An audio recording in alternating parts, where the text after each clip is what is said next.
Marilyn Monroe images that haunt the American conscience, this one too claims that all she wanted was to be loved. But between the comic film image and the tragic end is the story of another Marilyn, the one who broke out of a powerful Hollywood studio and into New York's elite world of the arts, cut through race barriers and Washington politics, and conquered loneliness by living with close friends and becoming part of a family. You know, everybody says, oh, she was a victim. She wasn't a victim. She loved her life. She loved being who she was. Some people who knew her secret self haven't spoken publicly about her before now. And you felt that there was this yearning in her to do good work, you know, to sort of chuck off what maybe she shouldn't have.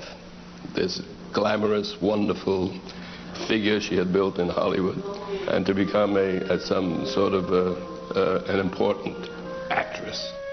There's an obscure book that reveals private conversations between Marilyn and a newspaper reporter. They meet secretly in New York in an offbeat bar, where Marilyn confesses, as if to her psychiatrist, her deepest dreams and disappointments. What follows is the Marilyn you don't know. It's Marilyn in Manhattan.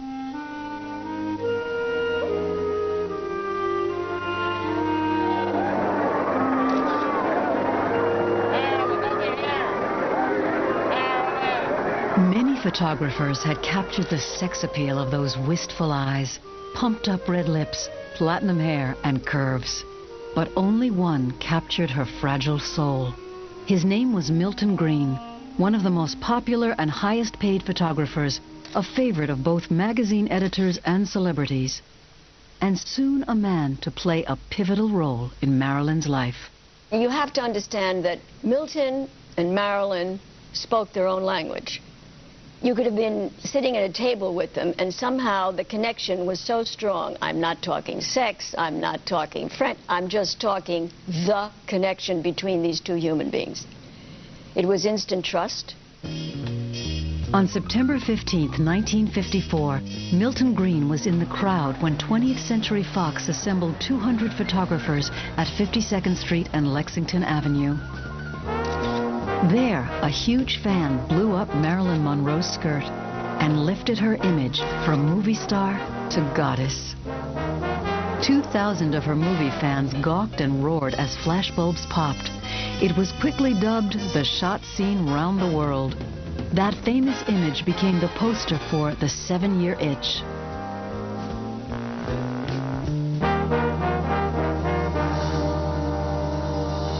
He is not a happy camper.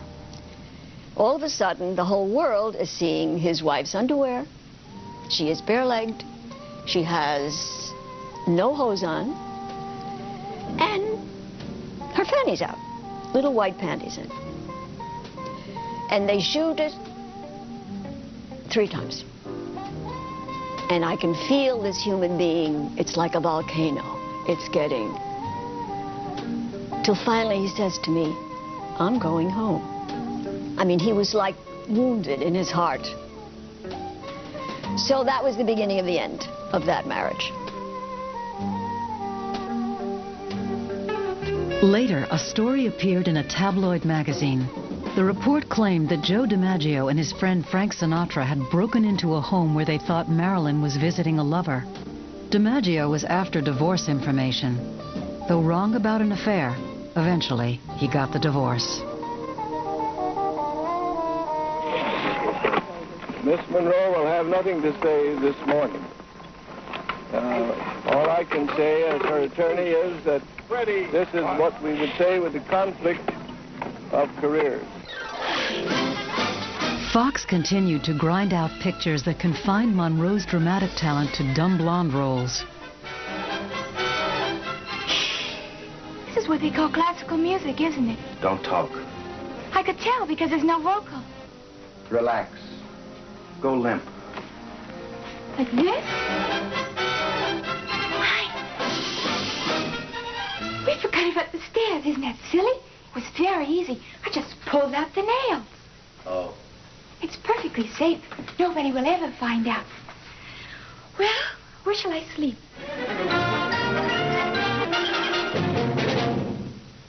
But Marilyn and Milton secretly planned a new part for themselves, far from the glare of Hollywood lights.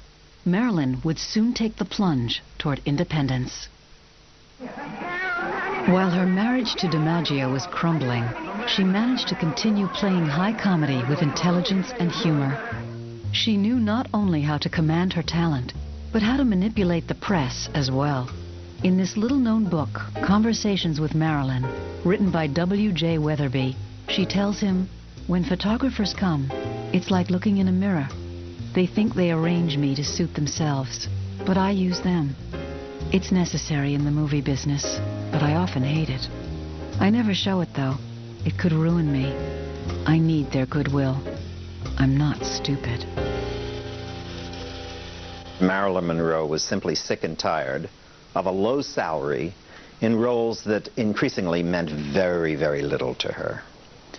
Variations on the theme of the dumb blonde who traded on her sexual power and little else. Fox refused to give her not only an increase in salary, the 7-year contract had minuscule raises annually, but also was terrified of allowing her to break out of the mold. Her helper in all of this was the great photographer Milton Green, who had taken photographs of her which were absolutely stunning, which were varied, which were provocative in many senses of the word. And Milton said, "Let's start a production company. I'll provide the business people, I'll provide the legal assistance, you'll provide the talent, we'll produce movies." A popular star like Monroe could not exit Hollywood through the front door. So like fugitives, Milton and Marilyn secretly plotted their escape and flew out of Los Angeles in the dead of night over the Christmas holidays in 1954. Destination, New York.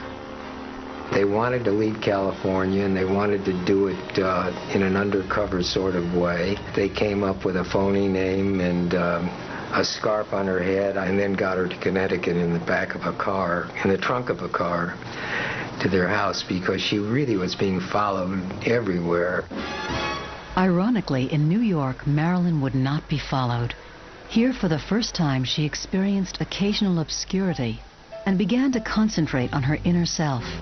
Disguised in ordinary street clothes, she often met Weatherby. "We used to meet in a bar on 8th Avenue, he wrote, a plain place made for real drinkers who liked their money's worth in the glass and didn't care much for the surroundings. Not a place where you would expect to find a movie star." Marilyn confessed to him, "My body turned all these people on, like turning on an electric light, and there was rarely anything human in it. Marilyn Monroe became a burden, an albatross. People expected so much of me. I sometimes hated them. It was too much of a strain. There's other kinds of beauty, other ways of impressing people. I hope to do it by sheer acting."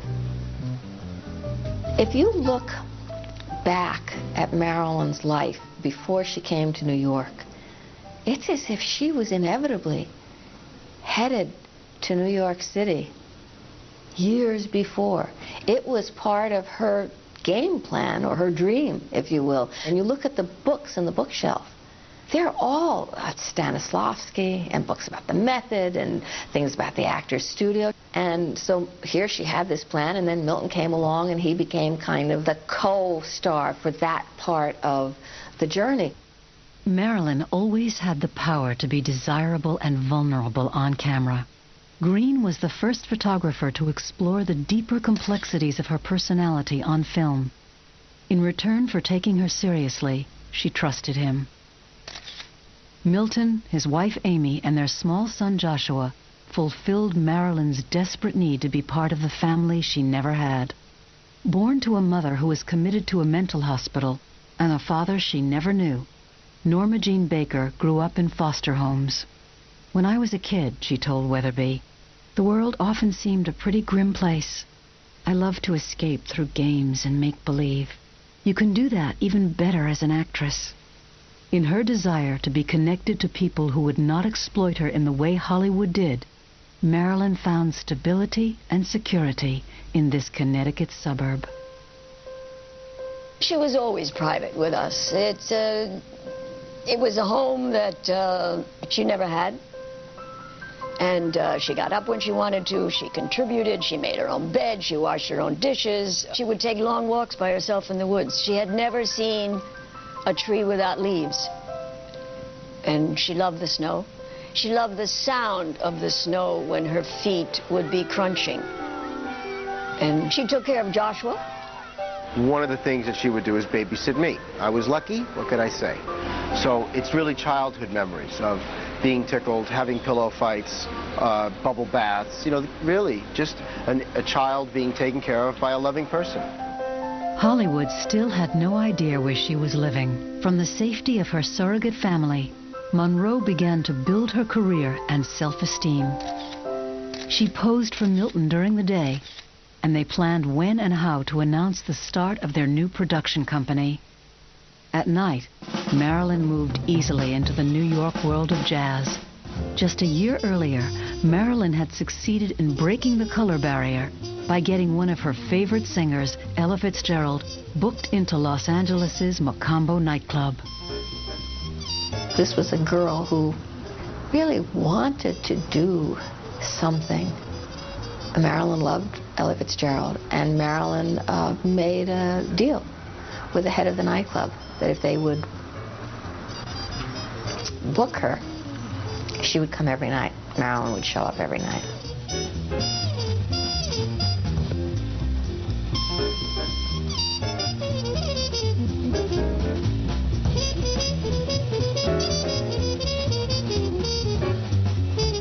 Marilyn was like a fan, you know, just like the fans were with her, you know. She was that way with Ella. But Marilyn went beyond being a fan. She became part of the American concept of cool culture, struggling to find her talents, even in music, demanding integrity come along with her.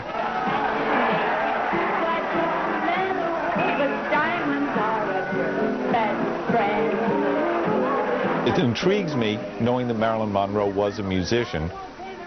She doesn't seem to have too many intonation problems, and she's relaxed in time. And that sensation floating in tempo is the root of cool. What is called cool, as I know it, is an American concept of culture. That sensation. And Marilyn Monroe, whatever her musical limitations, and I don't hear a large number of them, is cool.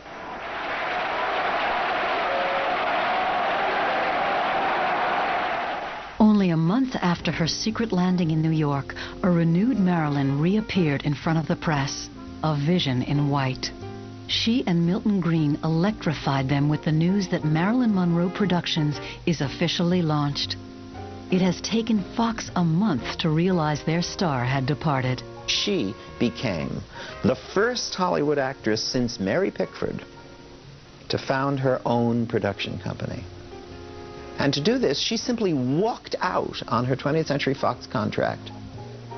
The announcement left writers, actors, and showbiz in general dying to work with the newly gilded goddess. Immediately, producer Mike Todd had her star in a benefit at the Ringling Brothers Barnum and Bailey Circus in Madison Square Garden. The gala overflowed with fans and celebrities who came to see Marilyn Monroe, the independent movie producer, in a flurry of feathers and spangles, riding a pink elephant. It was like a cannon had been shot in the old Madison Square Garden. It was international coverage. I mean, there wasn't a newspaper, a magazine, nothing that was printable at that point didn't carry huge pictures. So now Zanuck, the stockholders are saying, Darryl, this lady is looking good, and how come she's not making pictures? It was a moment in all our lives that we were David and Goliath, and everybody knew it. And we were all having a very good time. And she loved every minute of it. Even television's legendary journalist Edward R. Murrow wanted a prediction of the team's future production plans. Milton Green is a photographer. For years, millions of us have seen his pictures on the covers of Look, Life, Vogue, and others. But few people outside magazine and advertising offices ever heard of Milton Green until he became vice president of Marilyn Monroe Productions, Incorporated. Ed, this is my wife, Amy. Good evening, Amy. Marilyn. Good evening, Mr. Monroe. Good evening, Marilyn. How do you do, Mr. Monroe? Marilyn, I was asking Milton what you thought of that look cover that he did of you. I liked it very much, although I like most of Milton's pictures. Marilyn politely tells Monroe how she met Milton on a Hollywood set and admired what she called the most beautiful pictures she had ever seen. But Monroe wanted to know what this new production team had planned. Have you and the president of the company had any offers yet? Oop, there's the telephone, Ed. That's another offer. Yes, we've had quite a few, Ed. We've had some for TV and the theater, in Europe and here, movies, books, real estate. But you haven't decided on any one yet, is that it? No, we're got a few things in mind, but nothing definite as yet. Marilyn, tell me, what's the basic reason for this corporation? Primarily to contribute to help making good pictures. Well, would it be fair to say that you got rather tired of playing the same kind of roles all the time and wanted to try something different? Well, it's not that I object to doing musicals or comedies. In fact, I rather enjoy it. But I would like to do also dramatic parts, too.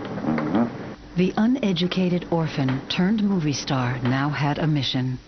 While Milton negotiated their first picture deal, Monroe took the steps that changed her life forever.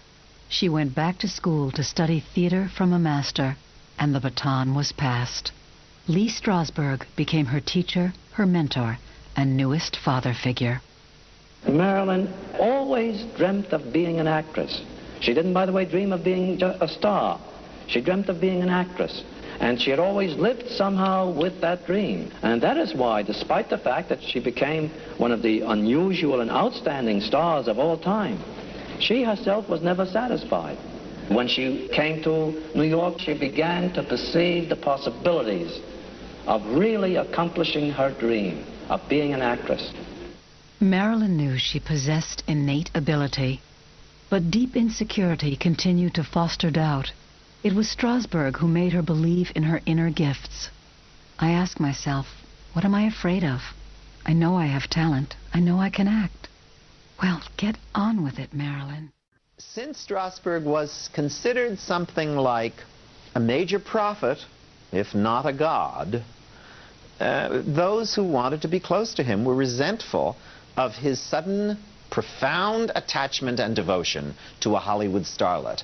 Since up to that time, people at the Actors Studio were rather given the impression that Hollywood was beneath them. To become a member of the Actors Studio was more important than getting a job in Hollywood, even more important than getting good reviews on Broadway. To get into the Actors Studio was the max. When Marilyn and people like that were invited in without the rigorous auditions that we youngsters had to go through. We resented that, quite frankly, that these Hollywood people were allowed in without going through the hard work we had to go through. It's funny to think that, New York stars or actors would be intimidated by her, but they were.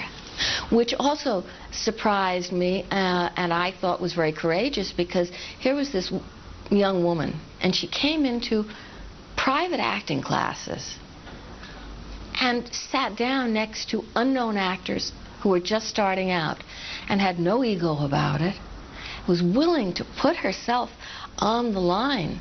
There's a legendary story of when Marilyn Monroe worked on Eugene O'Neill's Anna Christie at the studio with Maureen Stapleton. And everybody who saw that says that it was not only the best work Marilyn ever did, it was some of the best work ever seen at the studio. And certainly the best interpretation of Anna Christie anybody ever saw. She was, I guess, achieved real greatness in that scene. I'll never forget, Marilyn was sitting next to me during a class, and there was a scene being played called The Cat by Colette. And it's about a young couple waking up after their wedding night, and rolling in bed naked and kissing and da-ba-da-ba. And Marilyn turns to me and says, "Ben, would you like to do this scene?" With me? I said, I don't think so, Marilyn. She said, what's the matter? Don't you want to grow? I can imagine myself rehearsing this scene. Can you imagine? I did refuse. I was a gentleman. When I got a chance to work with her, you see, she scared me. While Lee Strasberg played the role of father, Susan Strasberg, his daughter, played the sister she never had. When we shared a room on Fire Island, you know, we'd lay awake all night talking about everything, about Hollywood, about life, about men. For instance, we were in the back bedroom and she found the Kama Sutra. Well, I didn't know what the Kama Sutra was. So, and she said, oh, you've never heard of it? Oh, my God, there's this book, and it has all these love-making positions. And so she pulled it out, and she said to me, well, how could any human, nobody could do that. Our home became her, one of her second homes. She was always kind of adopting families. Some places she could come in the middle of the night and sleep. And I'll never forget one night going, and I couldn't sleep. I had insomnia. And Marilyn used to have insomnia, and she would come over sometimes if she was afraid that she was taking too many pills, because she'd take them, forget how many she'd take, and take more. And, of course, disastrous. And she was sleeping in my brother's room, and my brother had gone onto the couch. The only boy in America was not happy to have Marilyn Monroe sleeping in his bed. So, and I heard noise coming from my brother's room, and I went in and I looked through the door, which was open, and my father was holding Marilyn in his arms and singing Brahms' Lullaby, you know, Go to Sleep, My Dusky Baby, which of course was the song he had sung to me when I was a little girl but no longer sang. I remember feeling this wave of jealousy of, I can't sleep, he's not holding me and singing to me, but on a certain level her need was so great. But her desire to find balance in her life was great too. Beyond the havoc of her private life and demands of her public image, she discovered she could find peace in obscurity. Nobody had noticed her, by the way. She could walk down the streets of New York and people would not turn to look at her, or if they did, it was like a double take of, could that be her? No, it couldn't. And she said to me, do you want to see me be her? I had no idea what she meant. And I said, sure. And suddenly she did something. And I don't know what it was she did. It was as if she turned on some internal light. And suddenly people were going, oh my God, that's Marilyn Monroe. Oh, isn't that Marilyn Monroe? We had to jump into a taxi to get away because people started running after her. In June, Marilyn was briefly reunited with ex-husband Joe DiMaggio for the premiere of The 7-Year Itch, which quickly became that summer's hottest ticket.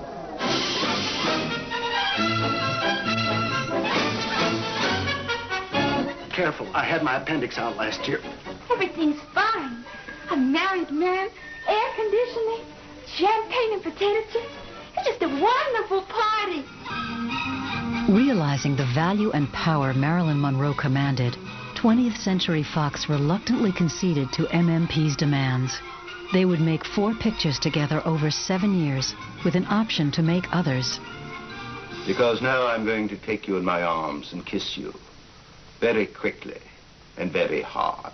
Hey, wait a minute! The first project was to create a feature out of a play called Bus Stop. Milton and Marilyn had successfully challenged the studio system and stood up to the all-powerful Darryl Zanuck. Another barrier had come down. What they really were looking for was for Fox to look upon Marilyn as an actress, not just a commercial commodity. She also was smart enough about her career to know that she wanted to work with the top directors. So she had certain very strong rights in her contract to protect her. No one but Marilyn could do justice to Bus Stop, this smash hit that had Broadway howling for more and more. Of course, it's only what you might call a physical attraction. Physical? I mean, you're so big and strong and, well, so darn healthy looking. Yes, I do keep myself in pretty good shape. Of course, you got it when you're competing in a rodeo like that, all class A of them.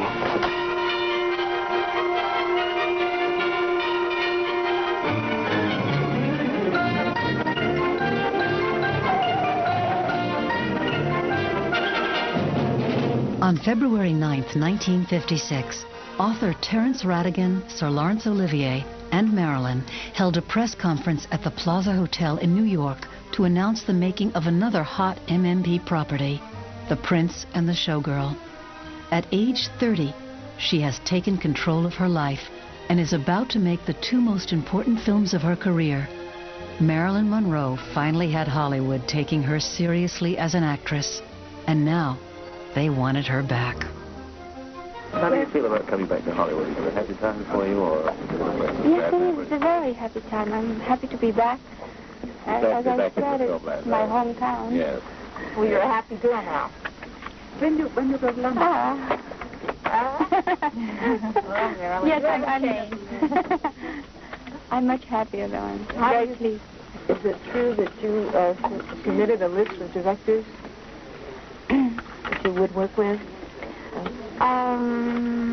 We only know the rumors we hear, you know. I would rather say that I have director approval, and that is true. This you think is important?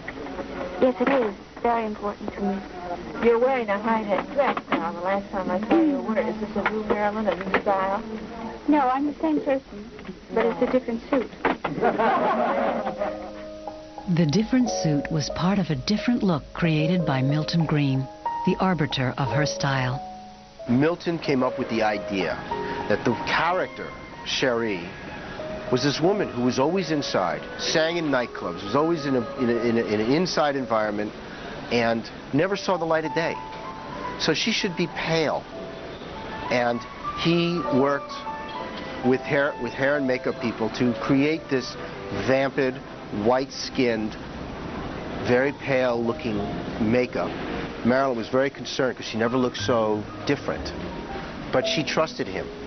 And what came of it was this glowing-like quality that made her thrilled. She was so happy about it.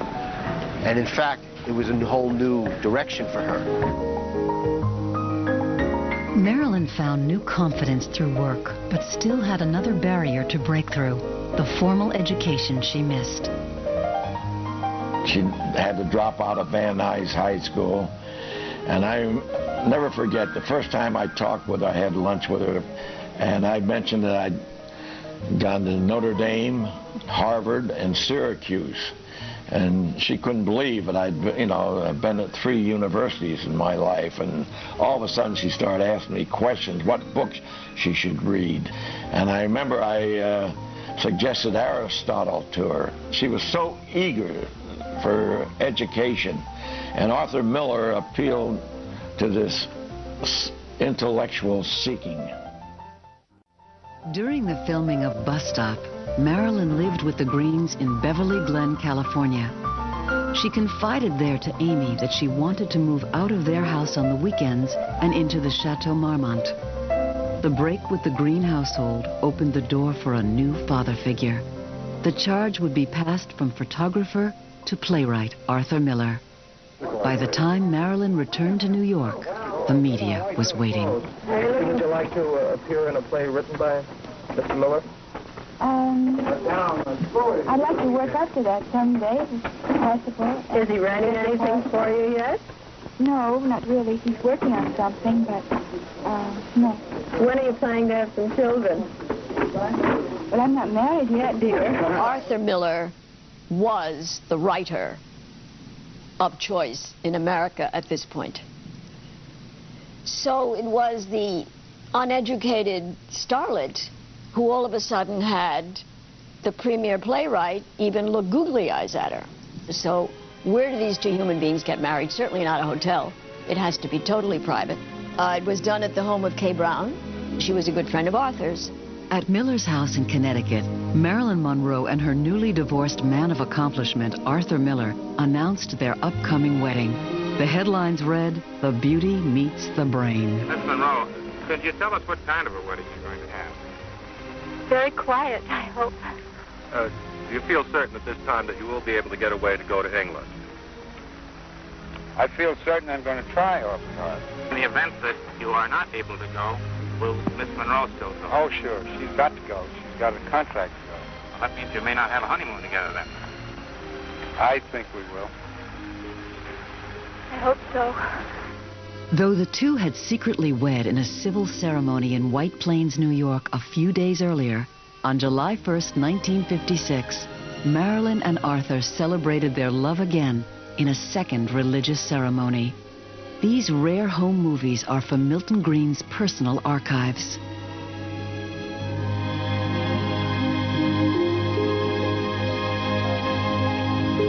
Soon after their wedding, Marilyn, Arthur, Paula Strasberg, and the Greens departed for London to film The Prince and the Showgirl.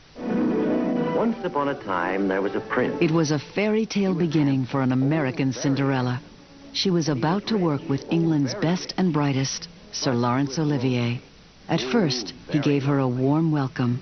Then one day, this lonely prince met a showgirl. She wasn't rich, but she wasn't lonely either.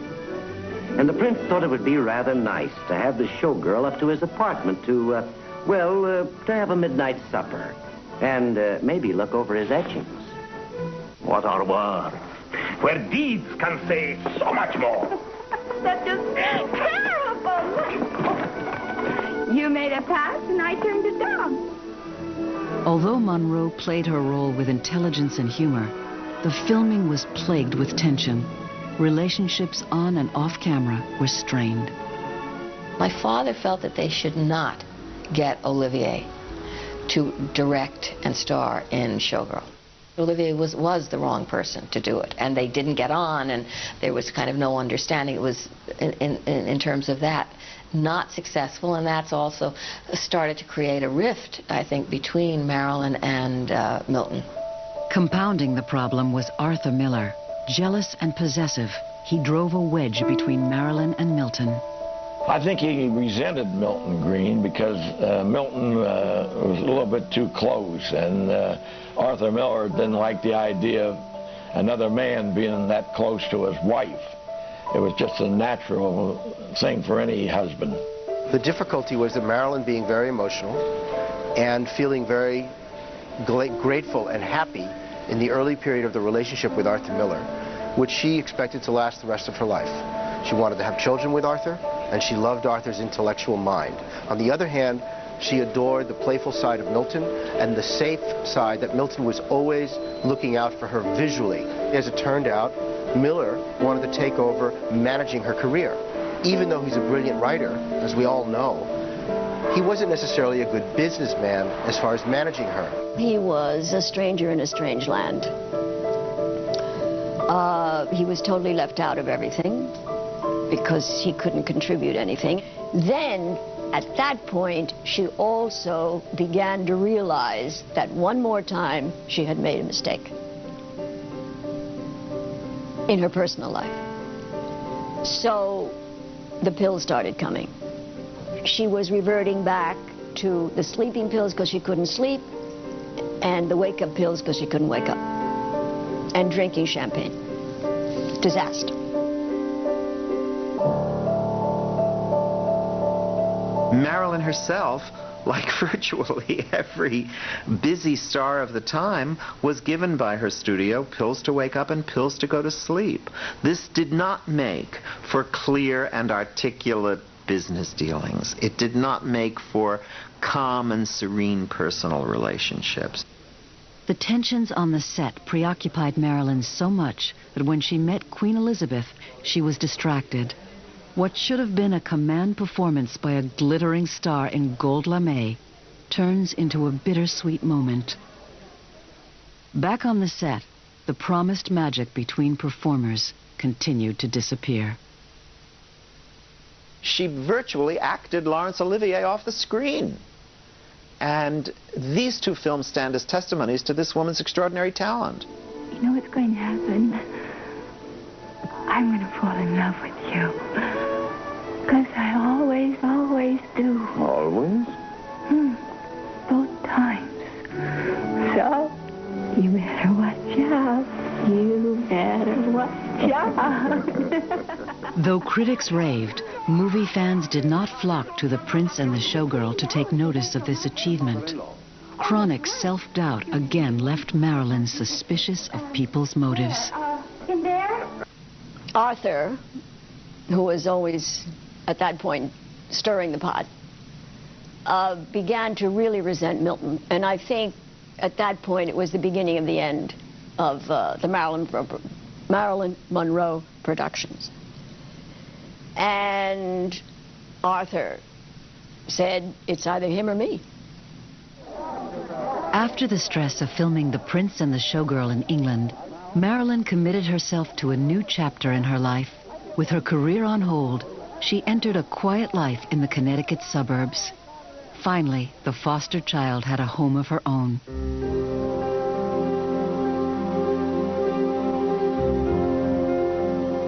She told a reporter, "I wish I could achieve a settled relationship, someone always to come home to, someone always interested in what you're doing, helping you over the tough spots, helping each other. I've come to love that line, until death do us part." By 1957, she's married to Arthur Miller, having married him in the middle of 1956. And she's trying really to be Mrs. Miller, housewife, drama student, and she hopes, mother to a Miller child or children.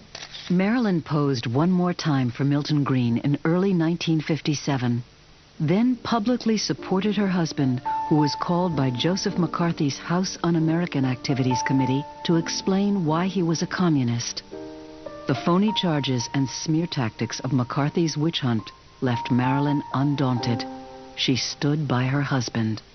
She had been told by studios and friends in the industry, don't do this, this could destroy your career. Remember, people were going to jail, and communism then this was a huge issue, that Marilyn Monroe would go and stand up for Arthur Miller, who wasn't a communist but had been accused. How long have you been here, Miss Monroe? Since the beginning of the trial. That was Staying in the house here? gutsy. Has the trial upset your personal life to any degree, Miss Monroe? I would like to say that I'm fully confident that in the end my husband will win this case.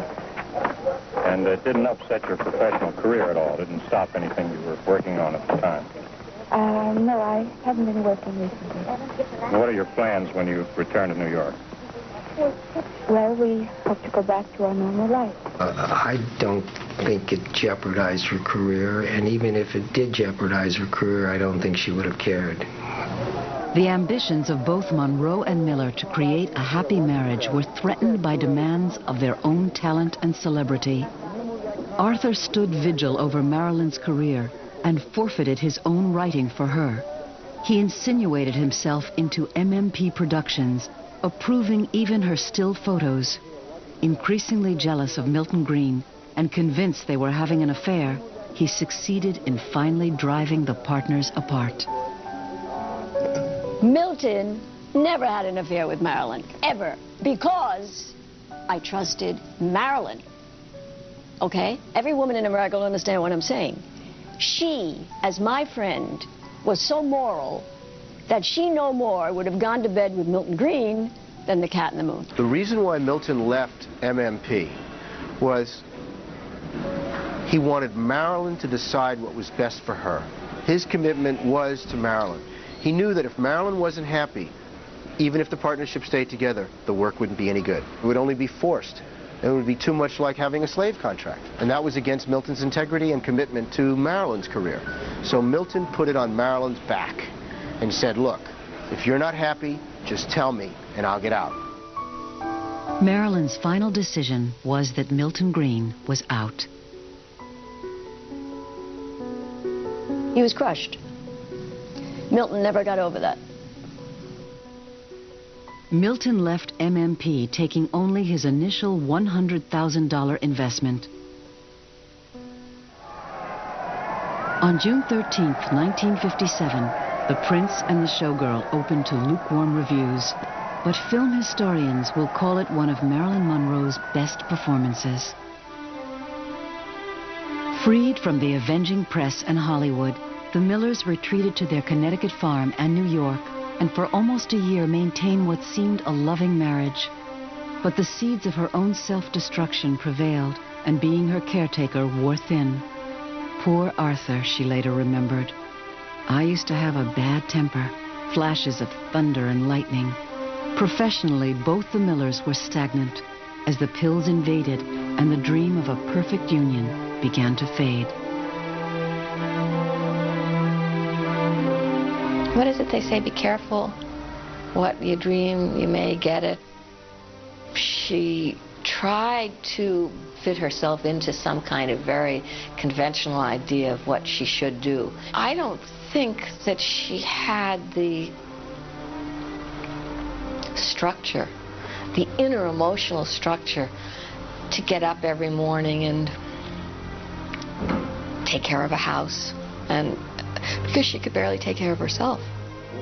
Her deep longing to become a mother was crushed when she suffered her first miscarriage. The vulnerable child within Marilyn was disillusioned once more.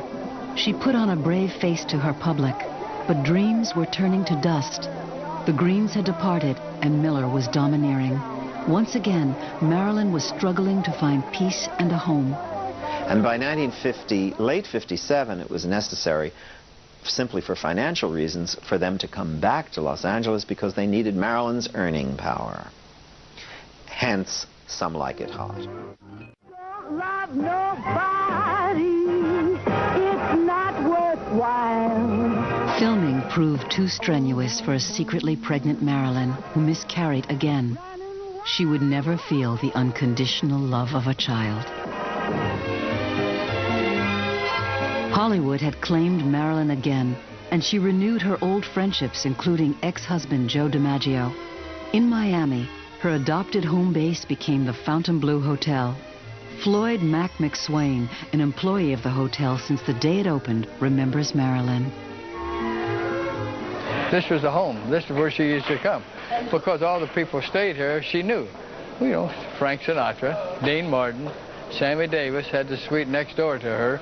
And she was very friendly, very good friends with all these people, because they were the Rat Pack. It was during this time that Rat Pack member Peter Lawford introduced Marilyn to his brother-in-law, JFK. In 1961, Marilyn's life was in dramatic chaos. She was publicly having an affair with Yves Montand, her co-star on Let's Make Love. She was creating havoc on the already strained set of The Misfits, which Arthur Miller wrote for her, by being perpetually late and popping pills. More misfortune than glory follows her now. She and Miller finally divorced. I'm feeling much better, thank you. I'm glad to hear that. I'll get a call. You say you're feeling better? Yes, much better, thank you. After seeing her again on the set of The Misfits, Weatherby wrote, "I couldn't believe the woman I saw had changed so much. Middle age was beckoning. Makeup didn't hide the tiredness. Her face lacked former fullness. Marilyn's body had become mature, and she seemed tragically blind to that fact. But still, she thought of herself as a glamorous star with a future, as Weatherby found out. Did you know that Arthur's married again, she asks. Maybe I'll get married again myself. Is there a leading candidate? Sort of. She played with her drink. Her expression was so wistful as she looked down, dreaming. Only problem is, he's married right now, and he's famous, so we have to meet in secret. But how can you keep a secret in gossipy Hollywood? He's in politics. In Hollywood? Oh no, she giggled at my ignorance. In Washington. The last time I seen Marilyn was about 5-6 weeks before she's dead. And she looked completely different, completely different. So I took her up to the suite, and she begged me to give her 3 security guys to stay all night with her. I said, Marilyn, why would you want 3 security guys? I said, we have security in the hotel. She says, well, I feel safer. I said, well, what are you down here for, Marilyn? She said, I'm going to Washington tomorrow, Mac. I said, what for? She said, I'm going to expose the Kennedys. I said, you're going to what? I'm going to expose the Kennedys for what they've done with me. Well, the next morning, Joe DiMaggio came in. And he wanted to reconcile with her. He picked her up and took her in his Rolls Royce up to Palm Beach. And they had a long conversation, about 2 and 3 hours. And she came back. And she left the next morning. and went back to California. Although Joe DiMaggio had re-entered her life, no one could save her from her fate on June 7th, 1962. After showing up on the set for only 6 days in 3 weeks, she was fired from the unfinished film, Something's Gotta Give. An infuriated studio claims willful breach of contract. There would be no more Marilyn Monroe pictures. What we have remaining of her unfinished films, Something's Gotta Give, show an actress in full control of her best powers at the age of 35 and 36, looking radiant, enjoying the experience of working again with George Cukor, enjoying the co-players, and turning in a wonderful performance, as the surviving outtakes demonstrate. Marilyn was devastated by her dismissal. The magic had finally faded, and on August 5th, 1962, Marilyn Monroe was found dead by her housekeeper from an overdose of pills. Her close friend and New York publicist John Springer had the task of planning the funeral. Arthur Miller would not attend. Lee Strasberg would give the eulogy, and Joe DiMaggio would decide who would say goodbye to Marilyn. I remember we got there. I went right to the office. Arthur Jacobs was already there. He was my partner. And he was writing out a list of people who should come to the funeral. And he had some very hot names. Joe DiMaggio came in. I have never seen a man so grief-stricken. And he looked through this. He says, "No, no, no, no, no. They're the people that killed her." And it became a very small, private funeral. And there were a lot of people whose noses were out of joint, including most of the, quote, rat pack. In her unique vulnerability and final loneliness, she belonged to all of them and to no one. She was still a reminder that emotion and vitality could be evoked on the screen, even under duress, signifying perhaps the birth of a great actress. Milton basically felt that Marilyn was an extraordinary talent because she had that ability to dissolve in front of the camera into a different persona. She would let go, and he would be spontaneous, and they would capture these moments on film. Moments that really didn't exist in real life.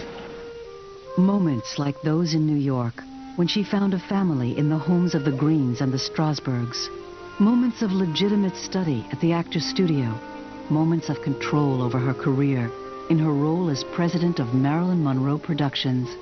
And moments of relief in the anonymity of strolling the streets of New York.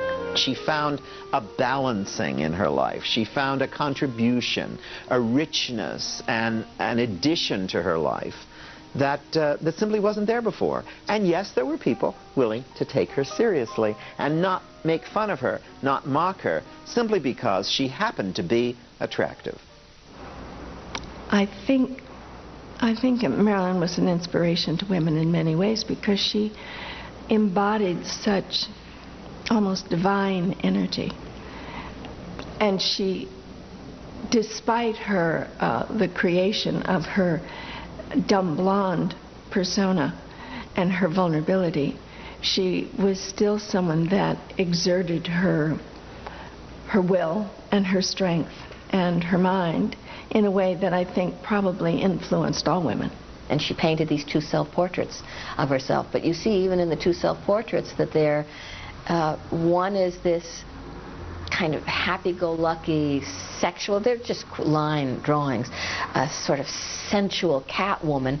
And the other is this very sad, looks like this little orphan girl with one sock falling down, which is very, I mean, she wasn't a great artist, but it's very moving.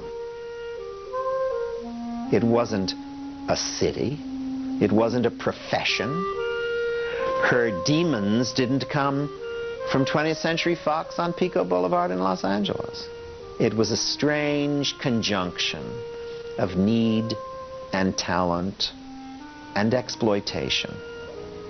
And it's that that gave the last chapter to the tragedy. What saves it from being finally and eternally unhappy, of course, is this magnificent legacy that we have of this winsome, energetic comedian. She had an exquisite sense of timing. She had a marvelous sense of gesture. And the more we look carefully at her best performances, we see really what a graceful and considerable talent. I believe a talent consequential for all the generations that followed her. Oh, gosh, your Grand Ducal Highness, how I love you. I wanna be loved by you, just you, nobody else but you. I wanna be loved by you alone. Ba-dum, ba-dum, ba-dum, ba-dum, boo. I wanna be loved by you, just you, nobody else but you. I wanna be loved by you. Ba-diddly-diddly-diddly-dum, boop-boop-a-doop.